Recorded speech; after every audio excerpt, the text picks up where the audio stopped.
Let's call to order the May 13, 2026 meeting of the Ottawa Planning Commission. Would you call the roll, please? Member Cohen, I'm here. Member Stresnick Dean, Here.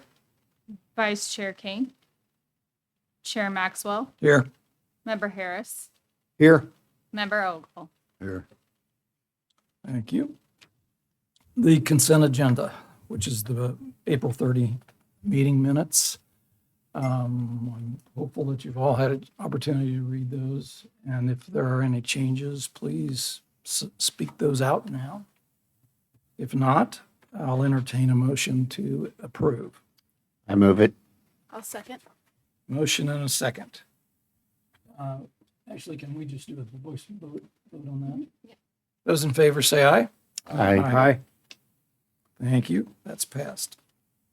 Declaration. At this time, I'd like to ask the Planning Commission members to make a declaration of any conflict of interest or of any ex parte or outside communication that might influence their ability to hear all sides on any item on the agenda so they might come to a fair decision. Hearing none. Public comments. Persons who wish to address the City Planning Commission regarding items on the agenda may do so as that agenda item is called. Comments on personnel matters and matters pending in court or with other outside tribunals are not permitted. Speakers are limited to 3 minutes. Any public comment entered via online chat will not be recognized or commented upon. Any presentation is for informational purposes only. The Planning Commission will take comments under advisement. Tonight, we have a public hearing and that's on the conditional use permit for 628 South Willow. At this point, the public hearing is open. We would request comments from anyone in the audience that would like to make comments. You need to state your name and address when you come to the mic. My name is Doug Long. I live at 613 South Willow Street.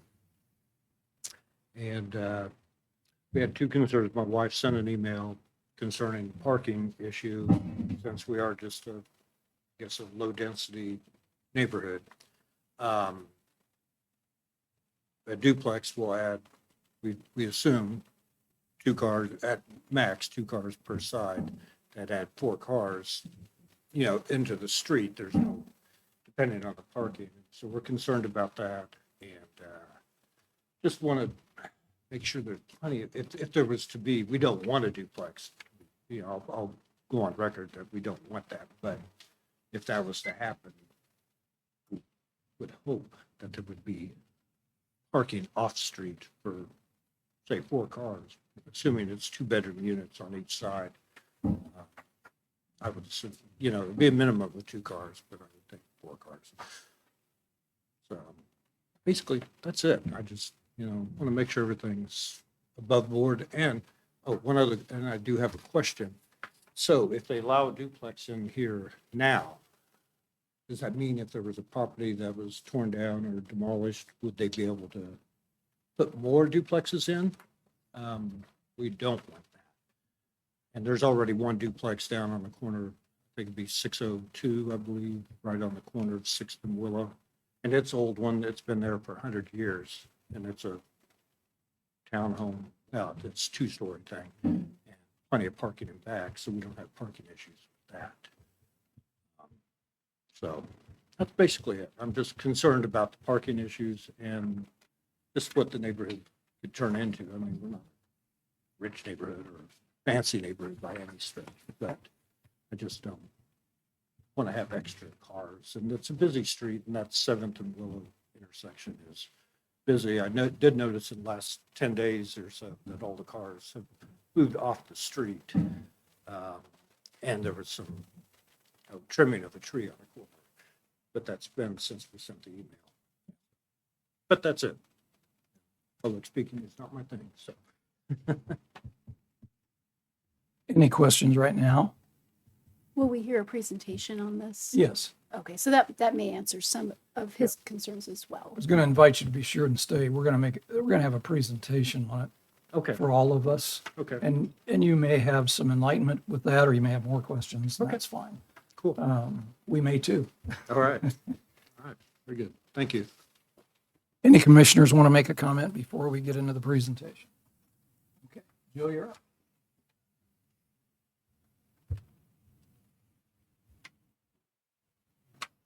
All right, good evening, Commission.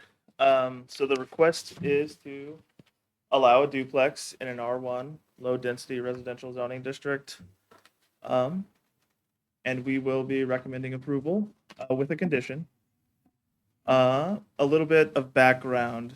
This is a vacant 75 by 150 foot lot, which is approximately 11,250 square feet. Within R1, duplexes are allowed with approval of a conditional use permit, provided that the lot area is greater than 9,000 square feet, which obviously they meet. And the proposed duplex will also require 2 parking spaces per unit. In order to get here, an analysis of existing density of the surrounding properties is required for a 2 or 3 family dwelling in the R1 district. What goes into that is you take all of the dwelling units on the same block as the subject property, as well as the 1/2 block facing the subject property.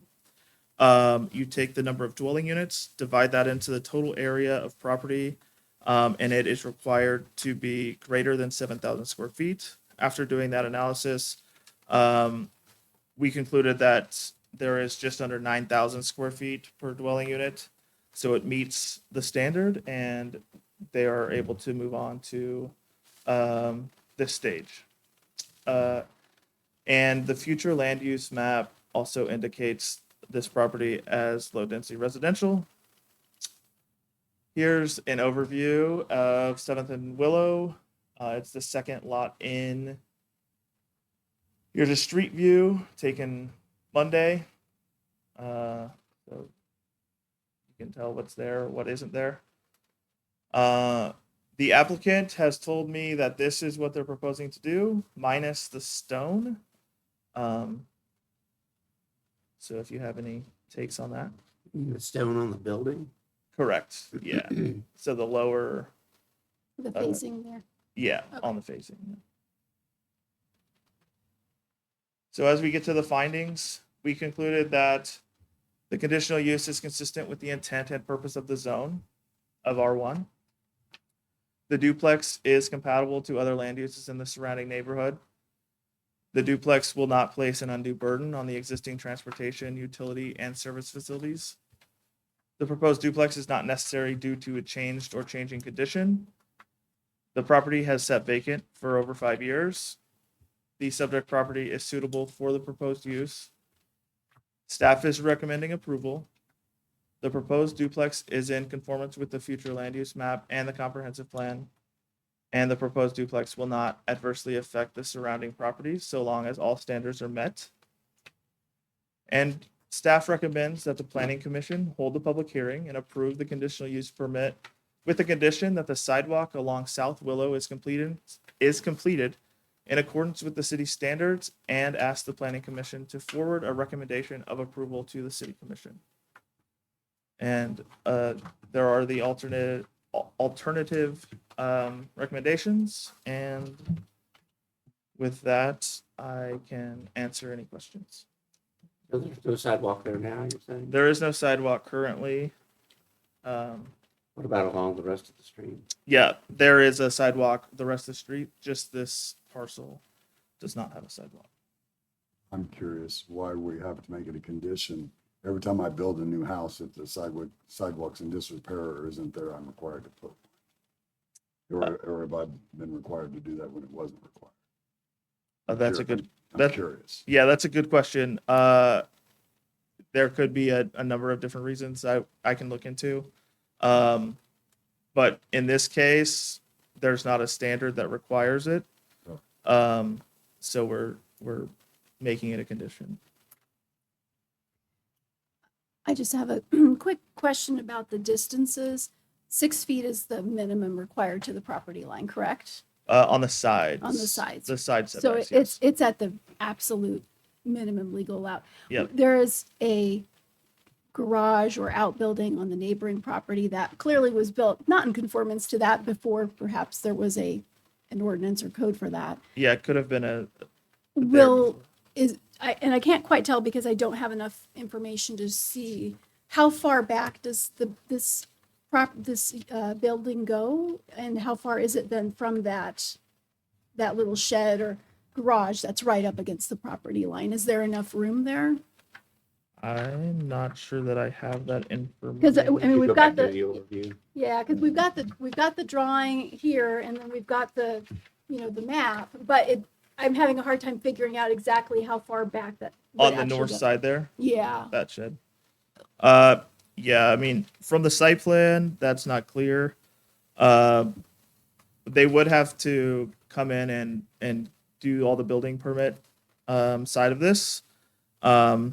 And then I guess as far as the adjacent lot, that's not something we can really. no, but I just didn't know if it would Yeah. affect how far they can build. And obviously, that's pre-existing, probably Yeah. pre-existing before there was a property line code or any Likely. permit needed. Yeah. But I just didn't, I assume you can't be 6 feet from another structure. I believe it's 5 feet. You can be 5 feet from another structure? It's 6 from the property line. Well, it's 5 foot to the building. Yeah. It's 6 foot to it's 6 foot to the building if it's a 1 foot overhang. If you have a 2 foot overhang, then you've got to be 7 foot to the building. You Okay. have to be 5 foot from any vertical. So you can't, if this building If went that far enough building's over the back. property line, you still have to be at least 5 foot from it, Okay, correct?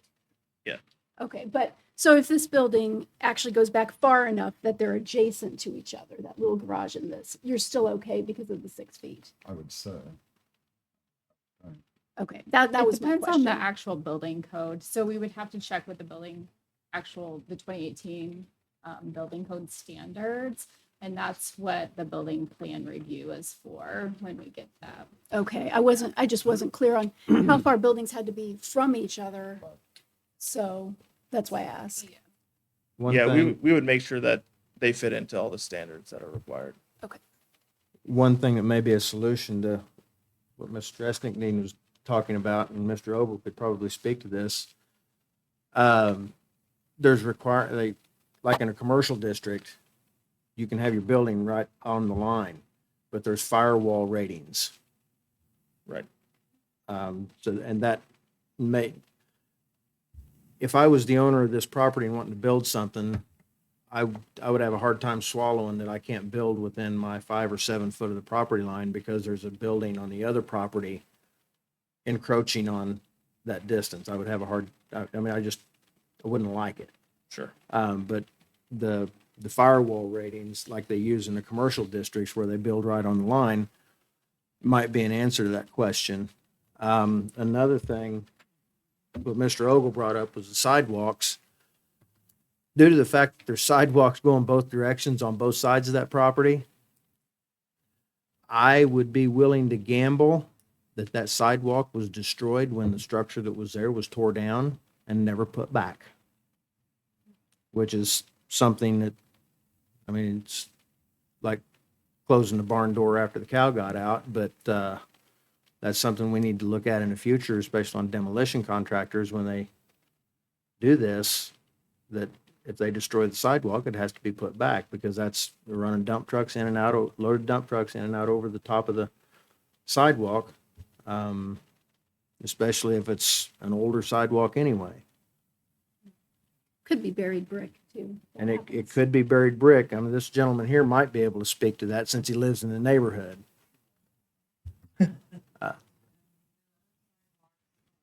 Ma'am, if you're going to speak, would you mind going to the microphone, please? Thank you. Can you lower that for her?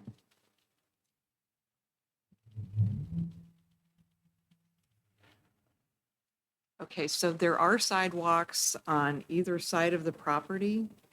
The only property on that side of the street without a sidewalk is that property. We live across the street from that. We are sidewalk all the way up and down.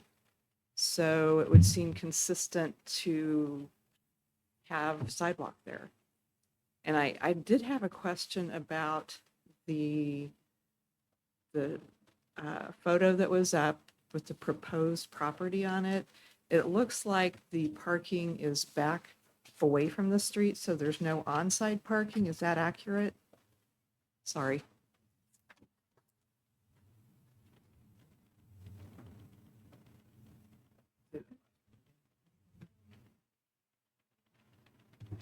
This one?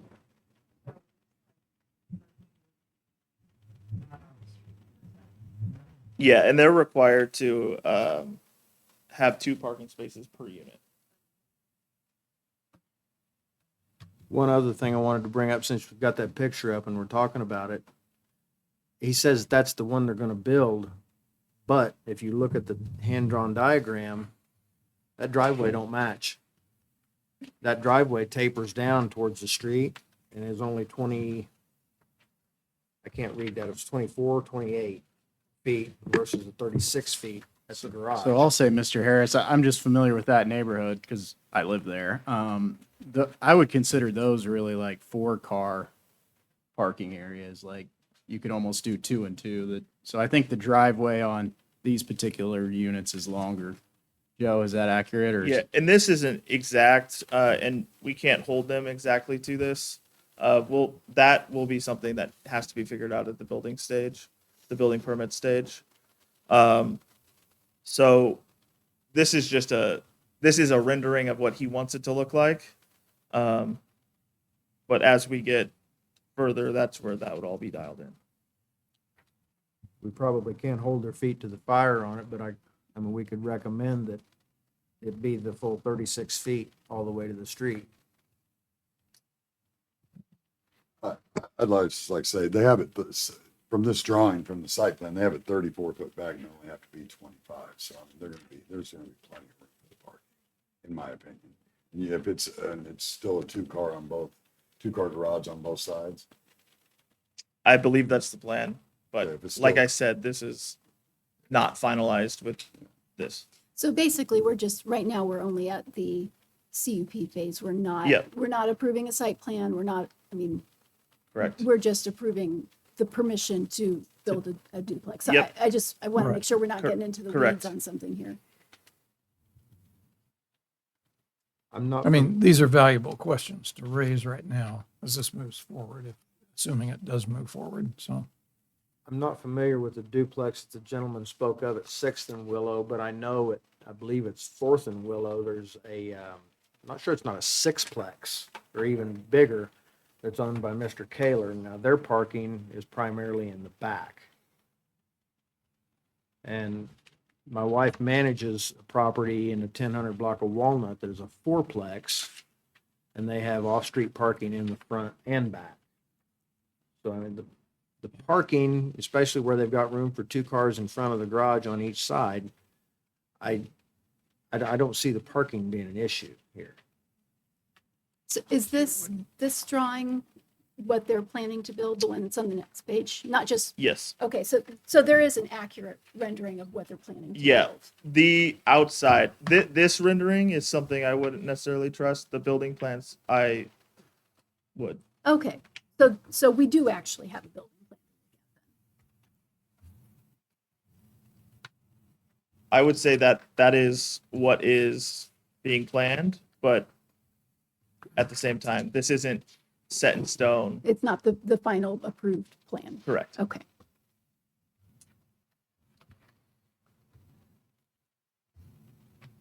Well, it appears that there's adequate space for parking on site, not on street. So no matter what the numbers finally end up being, it appears that there's adequacy there for that. Does the 36-foot setback, is that the same as the other buildings along that street? I don't believe that's the setback of every other building. But I could be wrong. Is there any requirement for the setbacks to be similar? It would be 20 feet. the setback, Even in the older 25. neighborhood? or 25, sorry, if the garage is in front of the door, sorry. right? Garage is in front of the door wall. And that's correct. If the garage protrudes out in front of the frontage, then it's 25 foot back from your property line.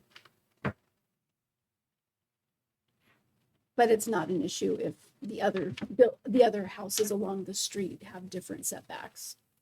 From what I remember reading in the code, I don't believe there's anything that states that they have to be lined up within that aesthetically pleasing.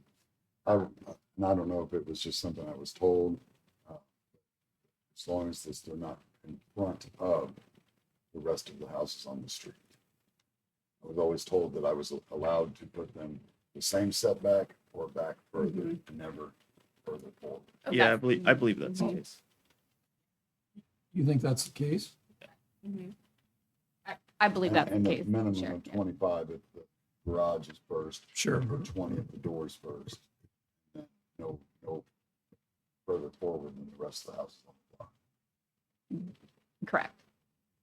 I still would like to know on the sidewalk deal. I mean, if it's not needed, it's supposed to be here, I think we should make it a condition, but, and I don't want to sound like I don't want to, I enjoy cleaning up the neighborhoods and doing the sidewalks, but I've always been told that if I'm building a new home, it has to have, if the sidewalk's damaged at all, it has to be replaced. So, Member Ogle, I apologize. I'm not sure.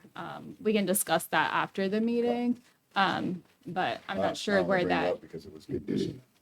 Yeah, and that's not in our zoning regulations at this time. I know that's has been brought up with new staff as being something that we would like to see in our zoning regulations going forward. But as infill lots are being built to make that walkability throughout the city. So, but it's in our subdivision regs that sidewalks are required, but not in our zoning regs. So, but we can talk about that after or tomorrow. Doug and Lisa, do you have any further questions now that you've heard the presentation and the discussion up here? Okay. Commissioners, do you have other questions, thoughts? Are you ready to move forward? So, at this point, it would be a question of recommending an action. Would you like to close the public? Oh, of course. Sorry. That's okay. That's an old bad habit, but. No, you're I used to do- You get the snack- At this yeah. point, the public hearing is closed. At this point, we will be recommending, help me with this for sure, Ashley, we're recommending that the conditional use permit, 628 South Willow, either be, sent to the city commission? So or- you or guys would denied, or- so you would request that the city commission approve. You would recommend your approval for the city commission. You would recommend approval from the city commission. Sorry. Okay, Sorry. recommend approval from the city commission For for the- the conditional use And permit, or that not. yes, with that condition of that sidewalk being. And that's not really how it's written, though. I know, and I apologize. Okay.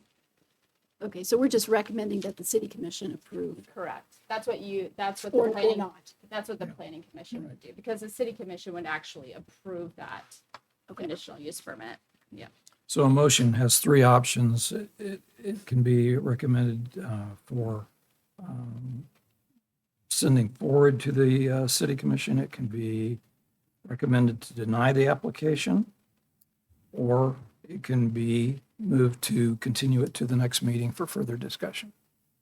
What would be your pleasure? I would make a motion to move it forward to the city commission, recommending approval.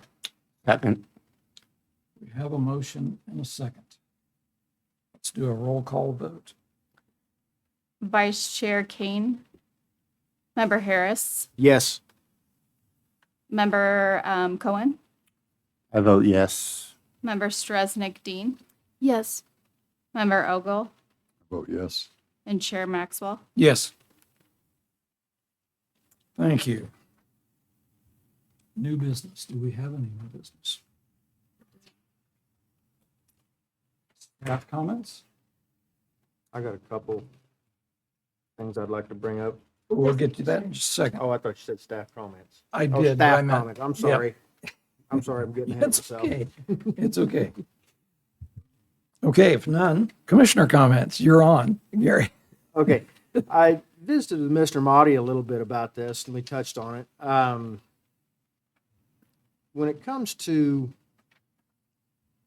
when, as a plumber or an excavator, we have to, when we do a street cut, we have to, I mean, we have certain parameters where we have to put it back a certain way.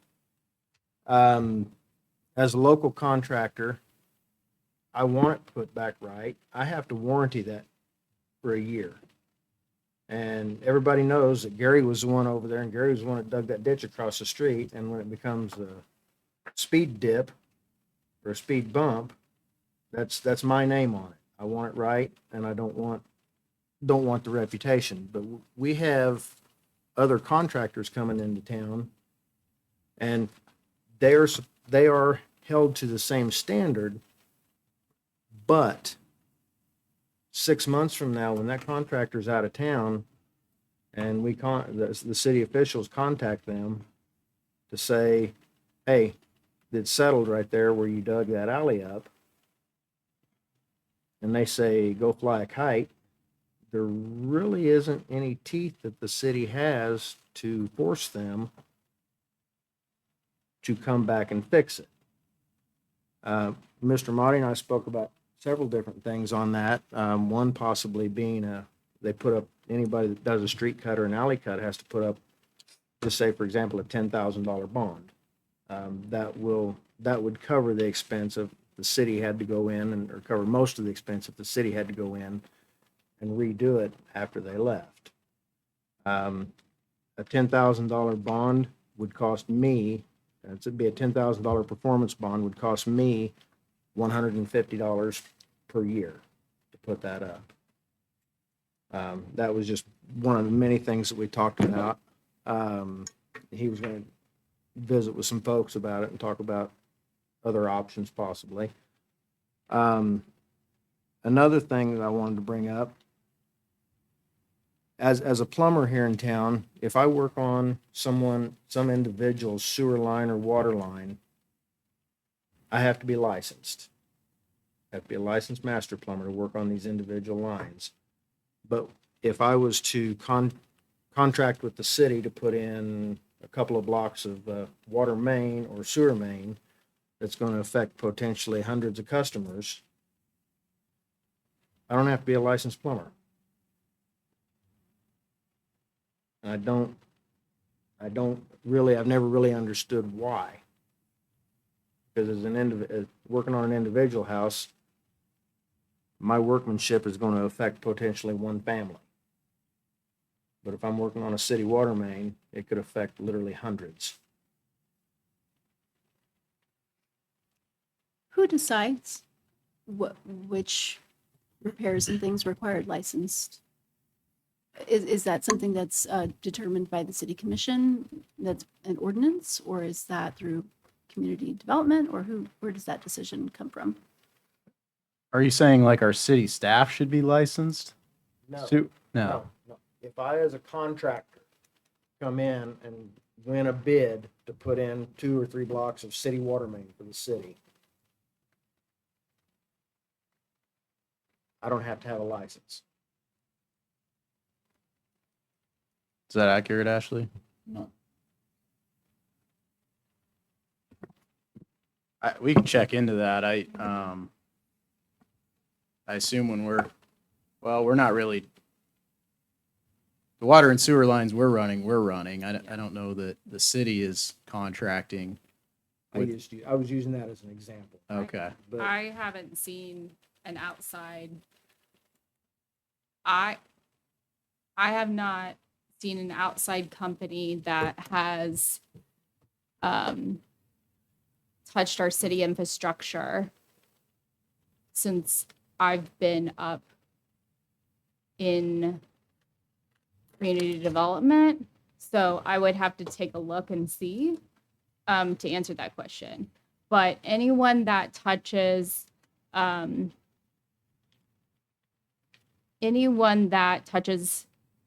the public infrastructure, so would need to be licensed, definitely. So, or anyone that is running your mechanical, electrical, plumbing, those individuals will need to be licensed within the city of Ottawa. So, I think if you'll find, let's just say, for example, if I'm going to put in a development and I was to contract with, say, Site Right out of Kansas City as a known pipe contractor, I think if you'll do some digging, you'll find that they don't have to have a licensed plumber on site or even listed with the project. I think if you'll So- do some digging, I think you'll find that that's accurate. Let me step in. I guess my question is, where is the questions you're asking are good questions. The question is, where do those questions go that get an answer? Because the planning commission really, that's not what we do. Right. And nor can we. That's not what our charge is. But I'm saying, for those of you who work intimately with these processes, there needs to be a way for these questions to get discussion and resolution. I have no idea where that is. Does anyone have any idea where that is or how that can happen? What the Well, process- one it's a idea for follow-up you, and to I your question. brought this up to Mr. Harris, is some of the comprehensive planning process we'll do throughout the summer. And there will be engagement from the planning commission on that related to land use and zoning, kind of your job. Which would make sense. Mr. Harris would be involved as, a contractor from that perspective, or Mr. Ogle. So you could have involvement through that method. And there may not be an in-person interaction, but there may be some time to submit comments related to these issues. I will say on the first issue, there might be an enforcement mechanism that just hasn't been utilized in so many years, just because it was forgotten about or whatever happened or slowly got away from it. We're going to dig into that and see. That could actually be under like the Public Works Department to require bond for some of that work.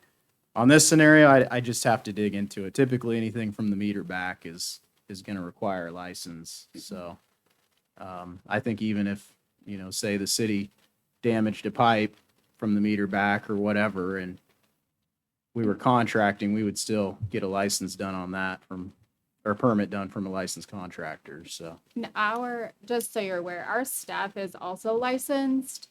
So we have many individuals that are on our city staff that hold city licenses as well. So they do their continuing education each year, just like other contractors within the city. So Yeah.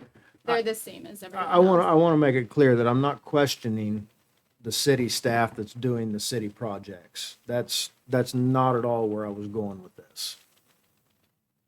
I can't stress that enough. I mean, ultimately it's the city's project. They're responsible for it. They're the ones that do the licensing. They're the ones that are 100% responsible for it. So if it's their staff, it's their staff. And like I said, that's not at all where I was going with it. It's like Site Right Construction or George J. Shaw coming in here out of Kansas City doing a contracted project, whether it be for the city or for a private developer or anything like that. And I know we as a planning commission can't do anything about it. This is just the table that I use to get this out and get it on the record. But that sounds like this through the summer, we may have a process That, So it that was could be a gonna- time It to was going to allow some massaging of those kinds of things. Am I right or not? Sure, and I mean, as far as I know, we would require a license for that, and you know, obviously, there's things that slip through the cracks, and people do stuff without our knowledge or our knowledge in hindsight. But, so yeah, typically, I mean, even on city projects that I've been a part of, you know, we're sometimes required to get a variance or whatever else if it's for a city project. So, yeah, if it's a private contractor that's doing work, without a license or without a permit, then that's certainly something you would pass along to our inspector. So, I just want to, I don't know, you mentioned development. I happen to be doing development. And to be honest with you, I didn't check to see if the people doing my sewer have a license, but I can't imagine they don't.